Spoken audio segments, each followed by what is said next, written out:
The following is a presentation of the Mat Talk Podcast Network.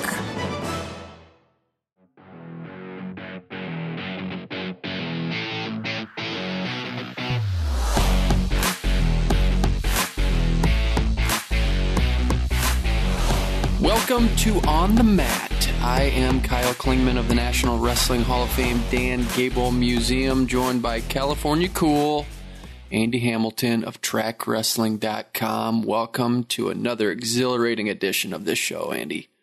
Thanks, Kyle. It's good to be here. Yeah, it's good to have you here. And as we talk about being around people that you admire, you're one of those people, but we've lost some great people in the last couple weeks here, and it's been just a tough pill to swallow, starting with a guy that maybe some people don't know about. Larry Kotler was a local radio personality in Des Moines that helped out the Gable Museum a lot, and then it just goes down the line with Mike Duroe, head wrestling coach at Cornell College, just passed away. Bill Bales was a big wrestling fan.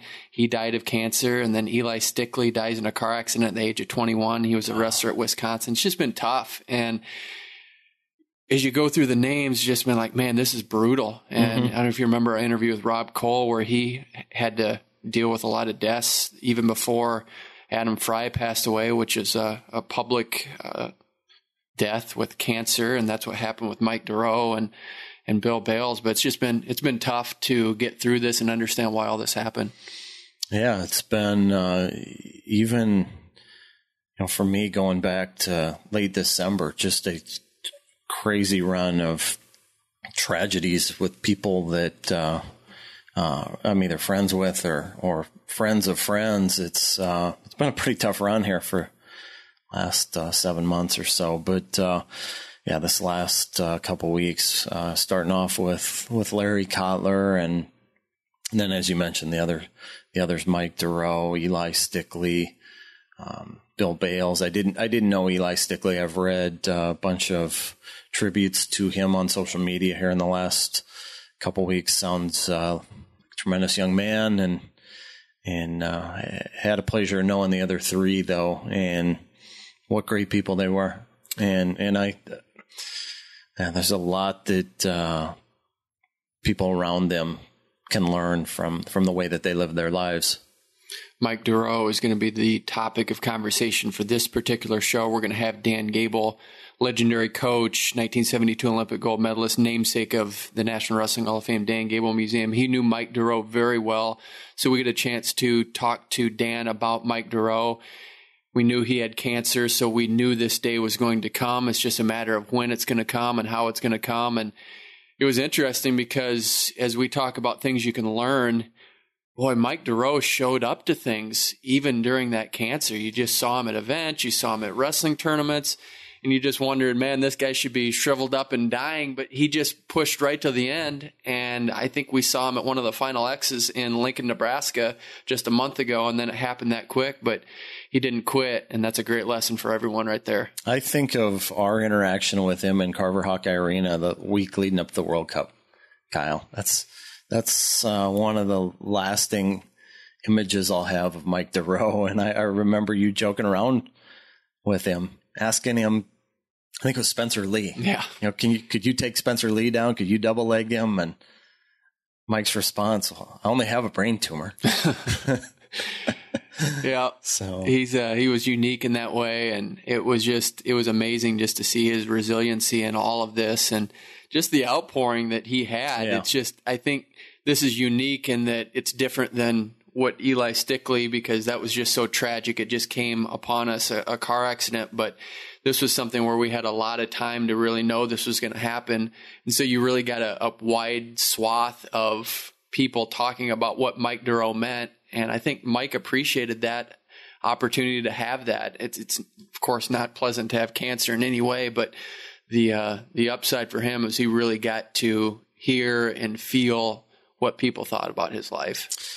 Yeah, absolutely. And it kind of reminds me of what Willie Gadsden went through a little bit. And both those guys got a lot of similarities with those two, how universally beloved they were and affected so many lives, not just in the camp that they coached, but certainly well beyond. And boy, I think of my interactions with Mike, and they were just so consistent. How generally upbeat he was time after time after time, and just had a way of making you feel better, making your day better.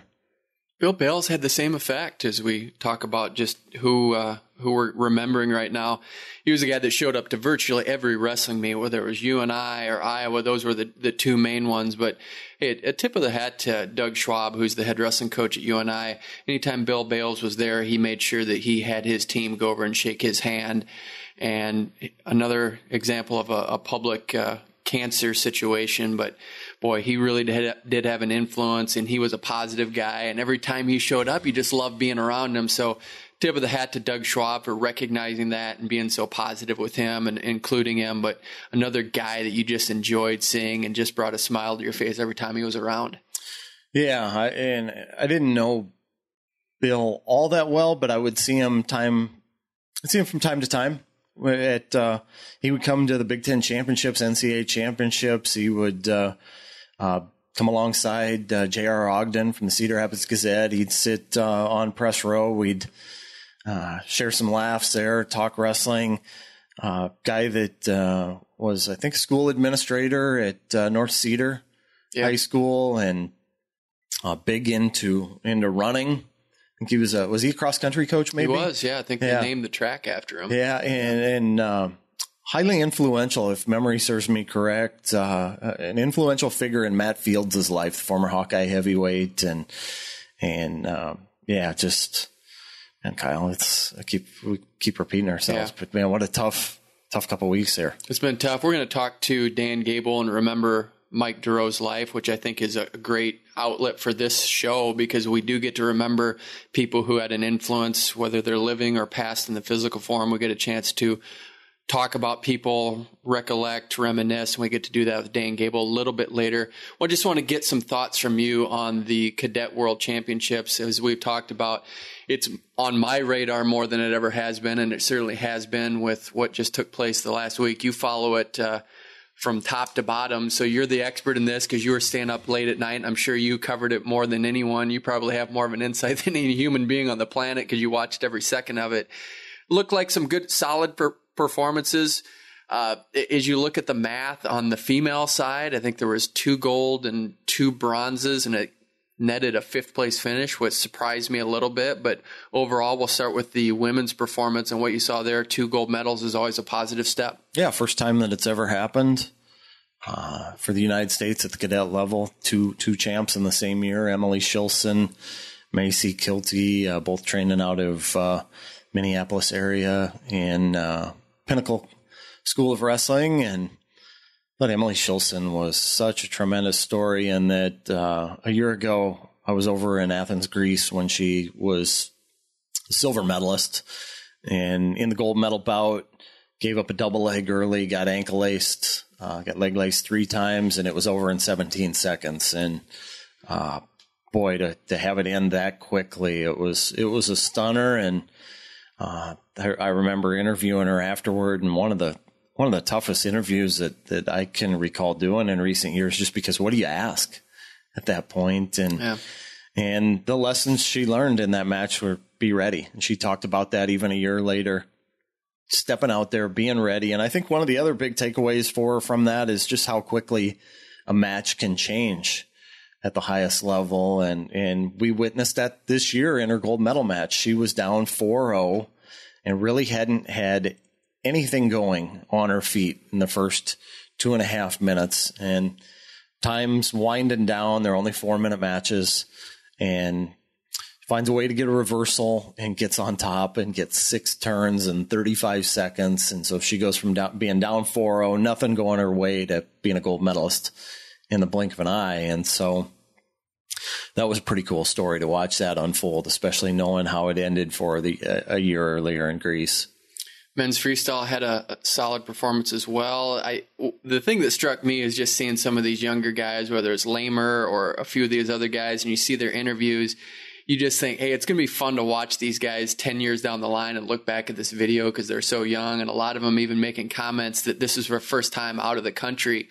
you just kind of assume they're seasoned veterans and that they would have traveled internationally at some point. But for a lot of them, it was their first time out of the country. And I thought it was cool that they articulated that. Yeah. Yeah. And one of the guys, it's the Ferrari family. They've been regulars here at the Gable Museum. Yeah. They stop by whenever they're in Cedar Falls, and we've gotten to know them a little bit. And AJ comes back from a loss to beat 3 consecutive continental medalists. He beat the Asian silver medalist, the Asian bronze medalist, and the European silver medalist to come back and grab bronze at 92 kilos. So that was a tremendous performance. Matt Ramos out of Illinois. Boy, Kyle, you think about his story, and I can't think of anything like this. He finished 3rd in his sectional meet this year. He finished 3rd at the Illinois State meet this year, and he wins a cadet world title.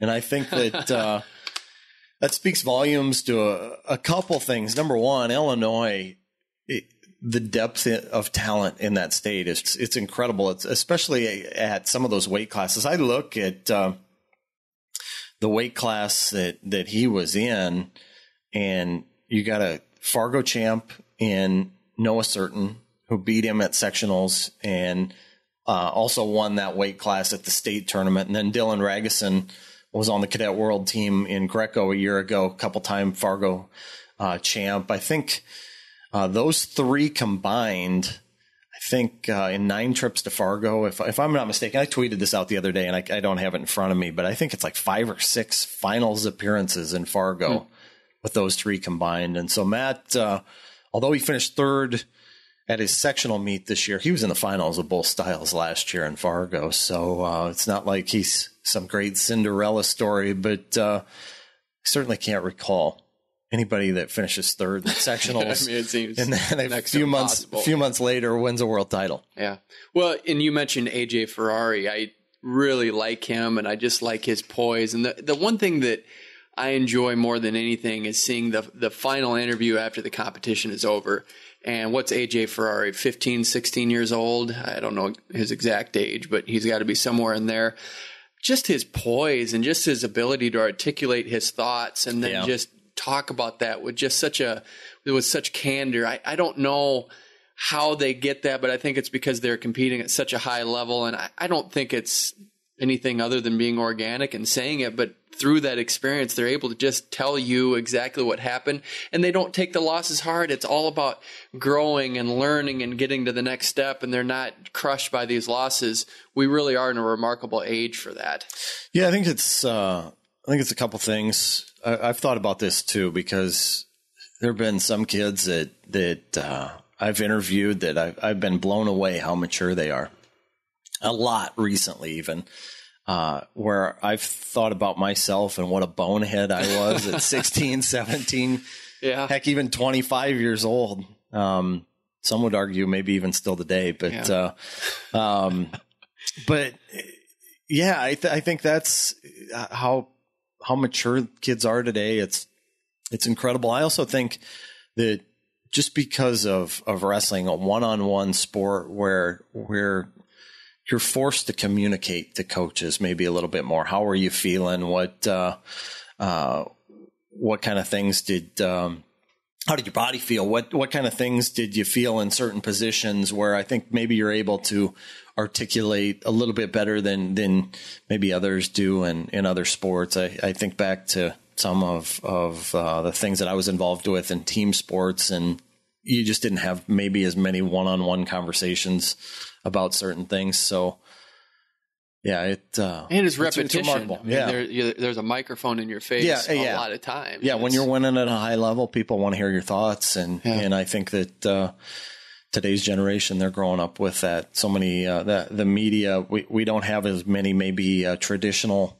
media members as we did during our era, but certainly with the amount of websites and blogs that are out there now, it's opened the door for more people to come in and cover the sport, and kids are getting more access to voice recorders, cameras being in their face than ever before. And it's instant. It goes up right away, and people get to see it, so you get immediate feedback, and you get to see how you performed, and you go way back. boy, if you got in the newspaper, that was a big deal, but you didn't have that articulation that you got to see that person in any way. It's all access pass to what people are thinking. Greco side of things didn't go as well. A lot of work to do at the cadet level on Greco. I don't know what the solution is. And I thought we just have to fill in. We've had just had a conversation before we even started the show, just the process and how you get good at Greco. It's kind of confusing. You know the process if it goes through Northern Michigan and sometimes the Army, but we use Jermail Byers as an example. He went to North Carolina A&T. How did he reach a world championship? And in a way, I'm just kind of I don't even know what to say because some of these guys, they get so good through a system. But right now, the cadet system isn't as strong as it could be. But I think there's, of course, room for improvement. A lot of journeymen in that program. Guys that kind of travel here and there, and they'll surface one place, and next thing you know, they're training somewhere else. And we haven't had a lot of phenoms, right? Guys that we've followed through the age group system. Now that may be changing a little bit. We've got Colton Schultz making his rise. I think he's got a pretty bright future in Greco-Roman. Cadet world champ a year ago, first for United States in first for United States in 20 years. Kamal Bey going off, winning a junior world title. So we've got some guys that we can zero in on and follow, but that's, I think, part of Greco's charm a little bit is that so many stories and how did they get to this point? We'll end with this before we get to Gable.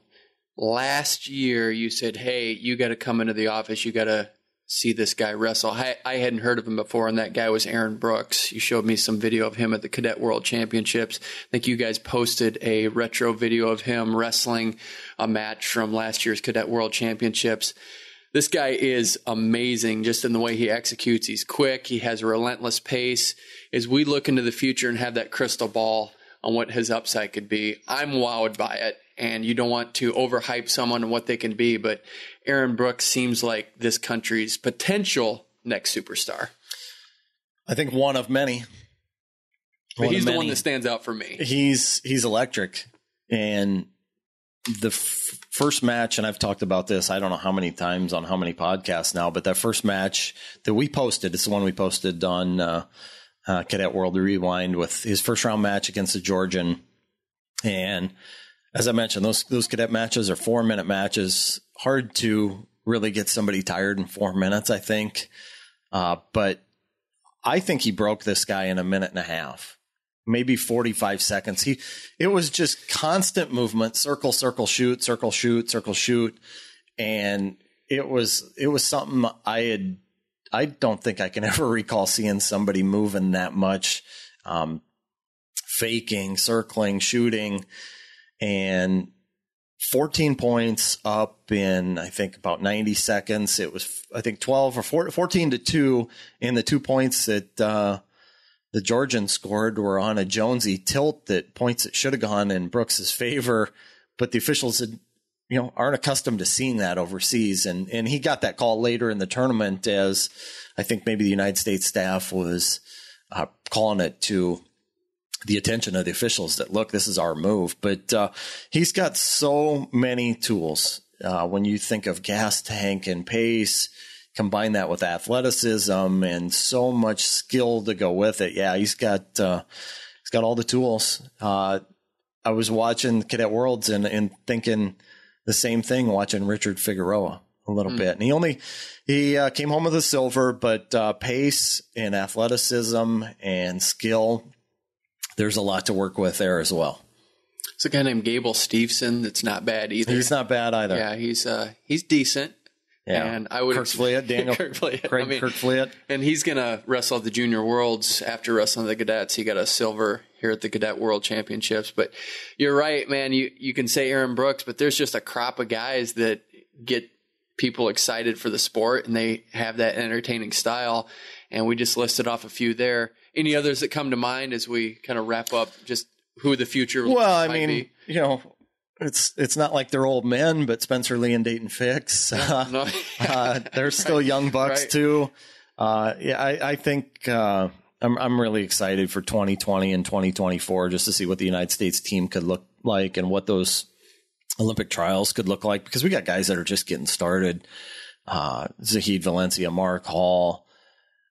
You mentioned Steveson, Craig Kirkfleet. He didn't come away with his second straight world title this past week. Came away with a silver, but I think he a little bit outsized and maybe not quite accustomed to the physicality that he saw in the finals. But boy, when you think about him potentially, he'll slot into the 97 kilo spot on the junior world team, and you look at the run that the Americans could put together there in Slovakia. Brooks at 86 kilo, or Brooks 79 kilos.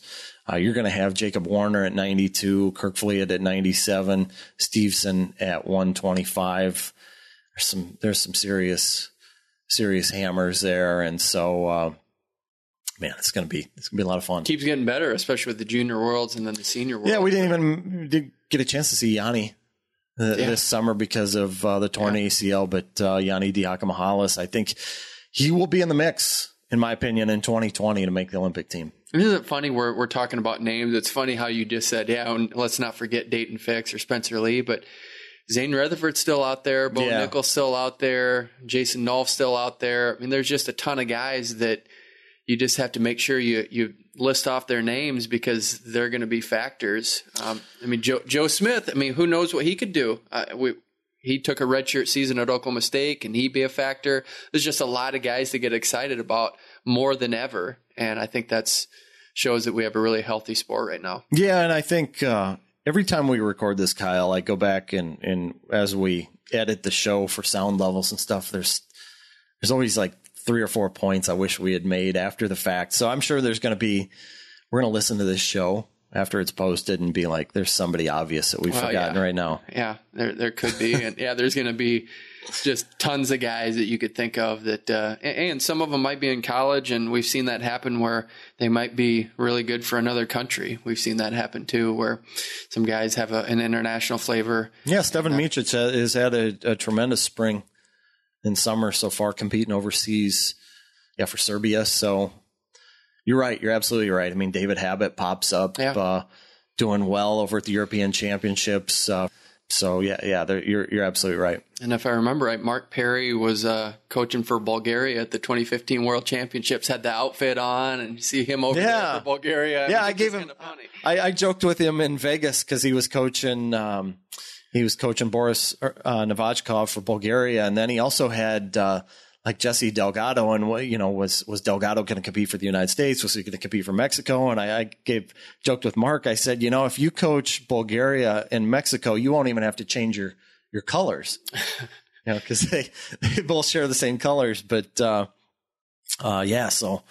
we're going to see a lot of these guys potentially branching off, going off, and competing for other countries.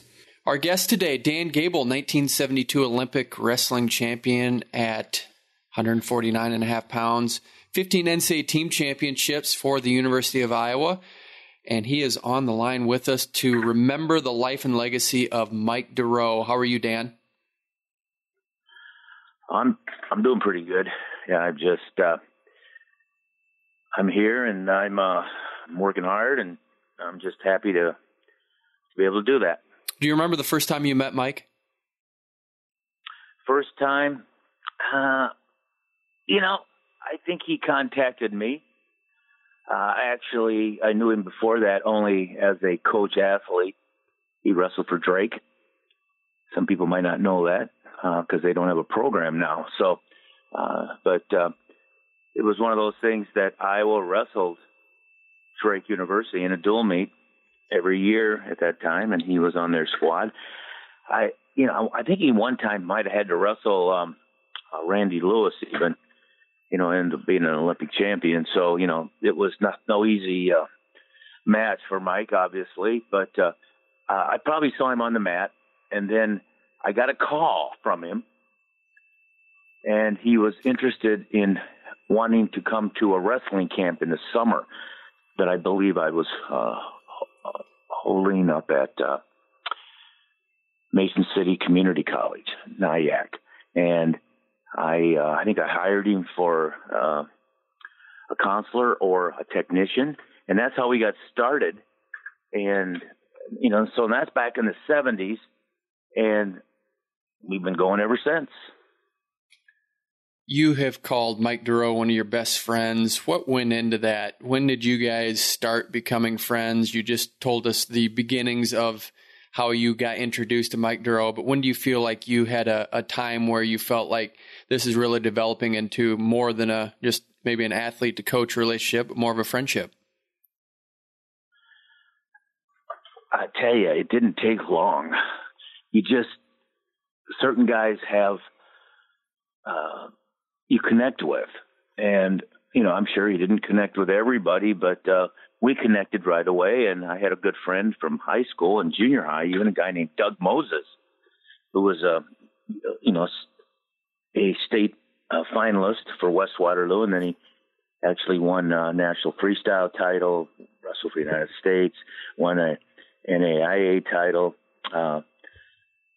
And still, we still are good friends, even though he lives, out in Colorado Springs. But, he kind of got on the run with him at these camps, and I was there, and it was like he liked to work out a lot. He liked to wrestle, and he liked to fish. He liked to relax and enjoy after a good workout, shoot the bull. He just, maybe sometimes we ran a little too hard even, or maybe I should say Doug and Mike did, and I was kind of tagging along a little bit. I don't think I could run with those two guys, but we used to go to camps together. We went to all kinds of camps. Those camps, we'd go to Peterson camps up in Wisconsin together. We'd fly over the country, put on clinics. I think the best times we ever had together probably were just fishing. When he would go with me up to a cabin up in Lansing, and we just hung out in the boat and shot the bull. And the conversation was always about wrestling and improving people and athletes. And then another thing about him that was amazing is that he loved Colorado Springs. And, he was a coach out there on USA Wrestling for many years, pioneered some of the female initiative. But he loved the mountains. I like moose, bear, clean water, lakes, and he liked all that. And he actually lived it more than me, even because he was up in the mountains of Colorado a lot, in some of those areas where you can actually see moose and bear and clean water, and you don't have to travel so far. So I'd stay at his house. He'd stay at my house. We would travel the country putting wrestling camps on. What's kind of interesting is I used to be able to use him as my sparring partner from a teaching technique, but then I would show the athletes kind of how I would push my athletes. And actually Mike was in such good shape that I put him through a 15, 20-minute good wrestling workout where the kids that were watching would be fascinated. And he was a great example. So you can see what kind of connection we had. But the other connection was with my family. My wife, my 4 daughters, they grew up with him. And what's amazing is they liked him. I mean, they liked him a lot. A lot of the people that I hung around with, my family liked, but, it was like, oh, you got to get away from that guy. They never really said that about Mike at all. And that's a lot right there. You mentioned running. Cog Trail is the first thing that comes to mind for me with Colorado Springs. My understanding is his ashes are going to be thrown on the Cog Trail at his, those were his wishes. How's that going to take place? And what did the Cog Trail mean to him? Well, it meant some training time, not only for the people that he was training, but he also participated himself, whether he did it during their time or did it after. But, all the plans aren't exactly out yet. That was some of the preliminary plans. There's a memorial service they're going to have, and it's kind of private, and then they're probably going to have more of a public one. And then the rumor is that his ashes could be spread on that trail. But that's a rumor. Until it's finalized, nobody knows. But no, I think if there's one favorite place of his, it's got to be something like the mountains of Colorado or the Cog Trail or the training center. I don't know. He just seemed like he really enjoyed that aspect. Seemed like people gravitated toward him. What made him an effective coach and just a likable person to be around? Well, I've known him for over 40 plus years or more. And I'm going to tell you, I don't know anybody but Mike for that long, for that close, that we didn't get in an argument or just had differences of opinion from a strong voice. And that never happened. We may have disagreed on a couple things, but never did we have a shouting match. He was a guy that could work it out with me anyway, without an argument. It was more of a conversation. So, that nobody here in the Gable house have anything to look back and point their fingers at. I can point their fingers at some fun times, and a lot of those were there. And so I think maybe that's a very important aspect of him, and especially in his coaching. And if you read the comments that a lot of people say, they're always that respect and always the dedication and the communication was always top notch. Coach, it's interesting you bring that up, because that's one of the things that I thought about in the last few days when I recalled my interactions with Mike Duroe. Never anything negative, never anything combative. How was he able to avoid confrontation, especially in a sport where things can get pretty heated? I just think he had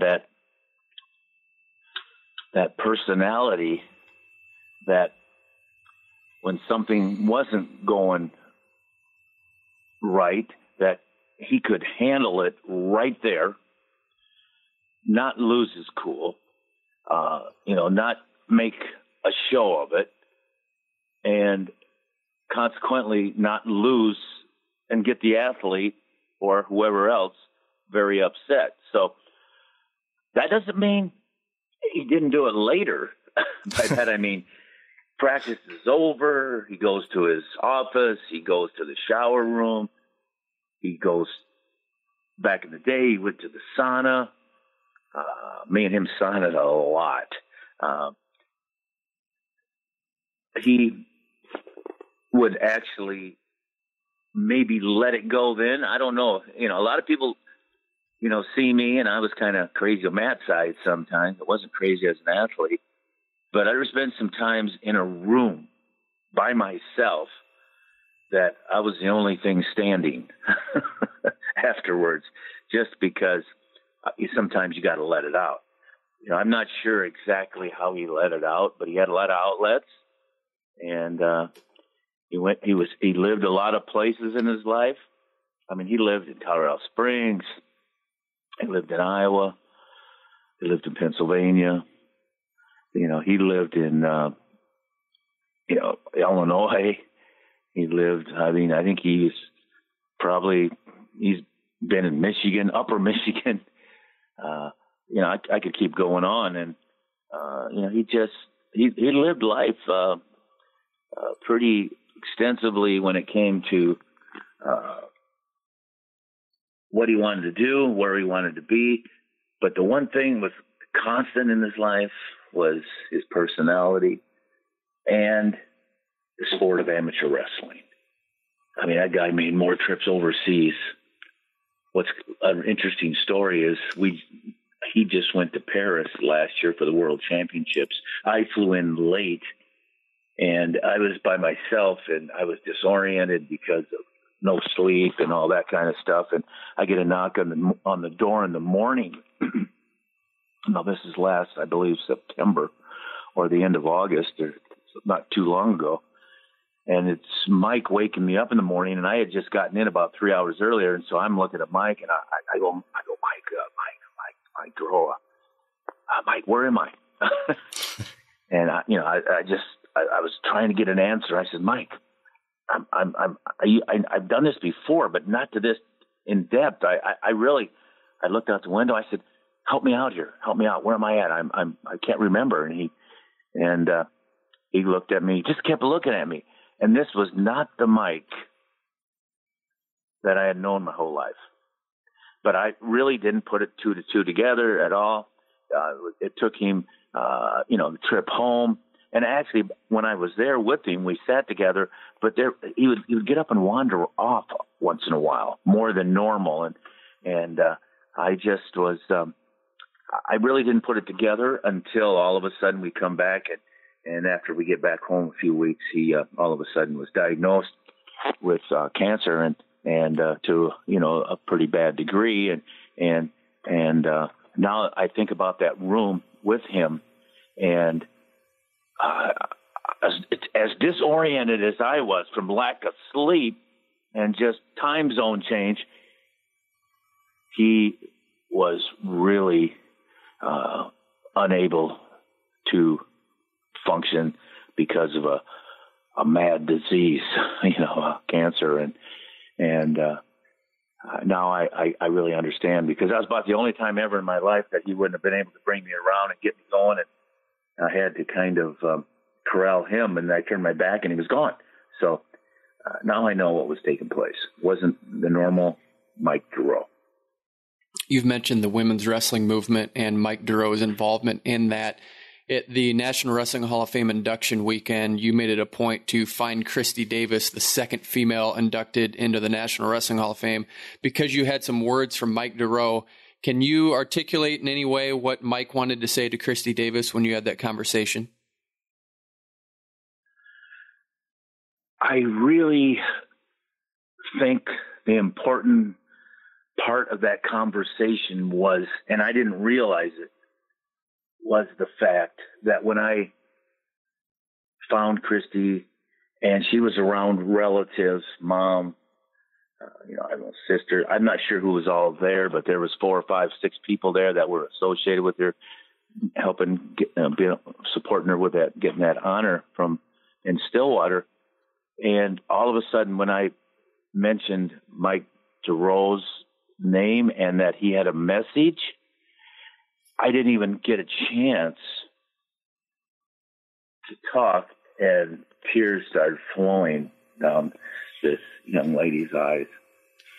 And then as I started talking and doing the best I could to explain what he had wanted me to explain to her, not only were the tears flowing from that young lady, but her whole group started crying.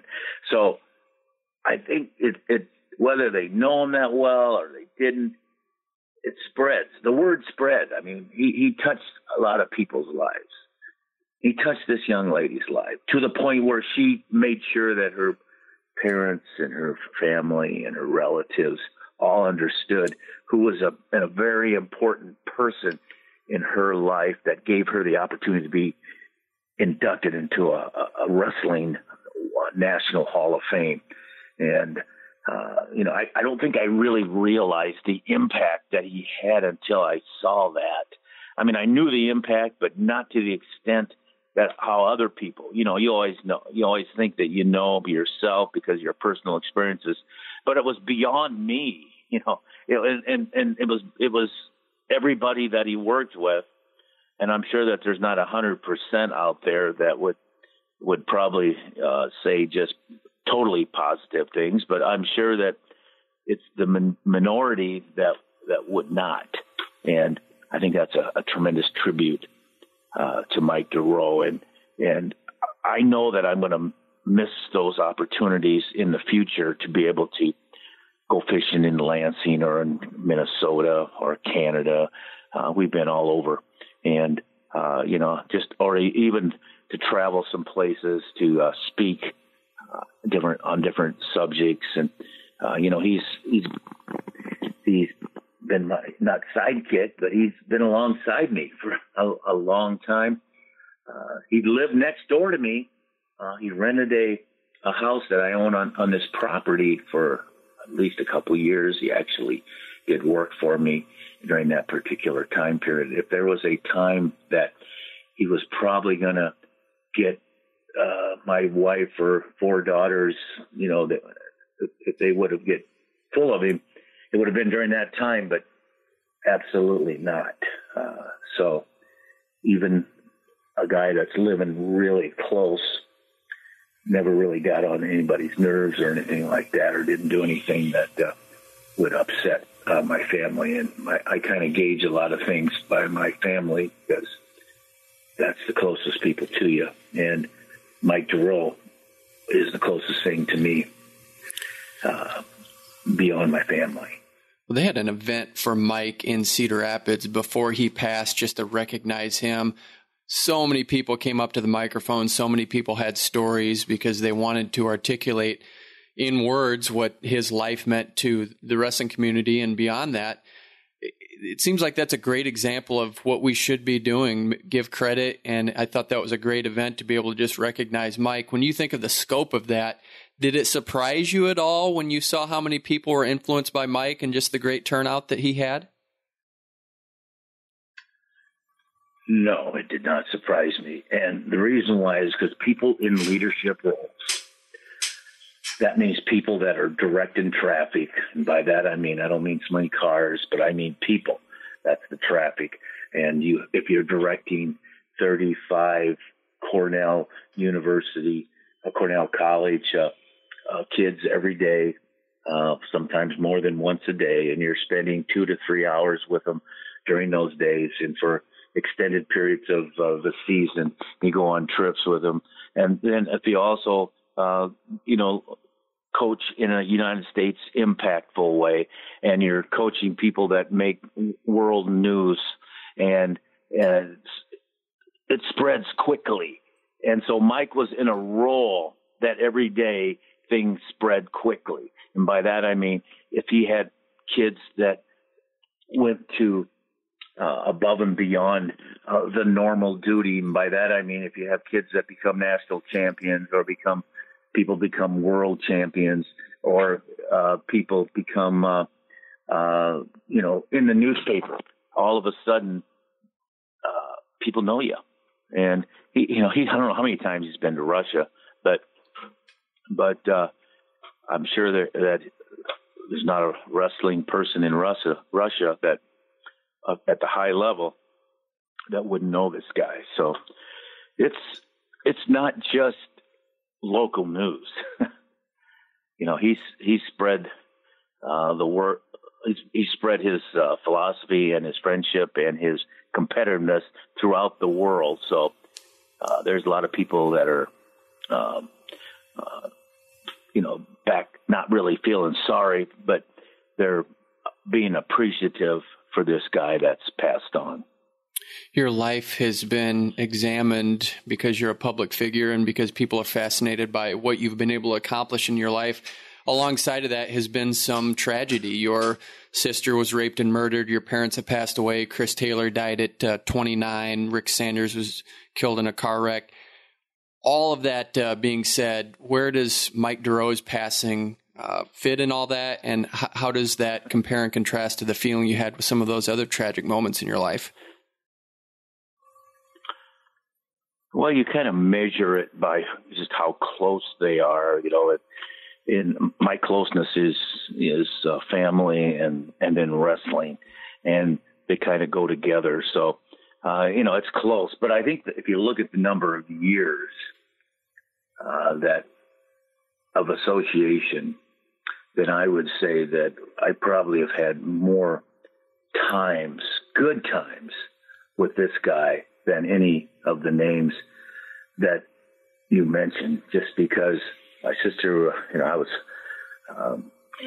pretty young. I think I was about 15 years old, actually. So, but when you start adding 40 plus years up there, there's a lot of things that you did together, and you can never replace those times. So, it's not immediate family, but the closest thing to it. And you just no loss is easy, but this one, I think my daughters who really like, and my wife who really like Mike a lot, said, I don't really realize that he's not here, and I just think he's, in Mount Vernon or in Cedar Rapids or in Colorado or overseas. But, I think we'll have some of that closure here with the memorial services. But in reality, he'll still be here. It's just not on this earth. So it's the bottom line. Coach, if there's something that each of us could take from Mike Duroe to apply and make the world a better place, what would you say that would be? I would say that I don't even really have to say one thing, because it's already there. It's already his touching of all of what we talked about, all these athletes, all these people. And I would say that probably the one thing that Mike would really look forward to is he has 2 kids now, Addie and Benson. And I would say that if they can grow up and do well, and if people can look out for him a little bit, because he's not here to look out for him as much as he'd like to be, that I think he would emphasize that, because that they're him. So that's my point. It seems like there was a story either you told or Mike told about chopping down a tree. Does that trigger anything? That was one of his favorite memories, I think. Well, I do believe he's been a guy that's done a lot of work with me on wood. And I do believe that he had an accident. I believe when he was chopping one of my trees down. I don't know exactly what happened, but I think he went down instead of the tree. So I think it was the pieces, the limbs were his limbs, but somehow they stayed intact. But and I don't know exactly, the extent. I don't think he got hurt too bad, but he definitely, I think he left. He shouldn't. He wasn't doing things probably as safe as he should have done. When you chop trees down, you're supposed to know really what you're doing. And if you're using a chainsaw, you probably shouldn't be climbing a tree, or those types of things. So I'm not going to say that he chainsawed the limb off that he was standing on, but something similar. Hey, we appreciate this time that you gave us to remember Mike Duroe, a remarkable guy that had an influence in a lot of different areas within the sport, but outside of it too. Really loved by so many people, and sounds like he was one of your best friends. We appreciate the time you took to elaborate on his life and give us some insight into who Mike Duroe was. No, I appreciate it. And I only touched the beginnings with all the good times I've had, so thanks a lot. All right, that was Dan Gable. For Andy Hamilton of TrackWrestling.com, I'm Kyle Klingman of the National Wrestling Hall of Fame Dan Gable Museum. You've been listening to On the Mat.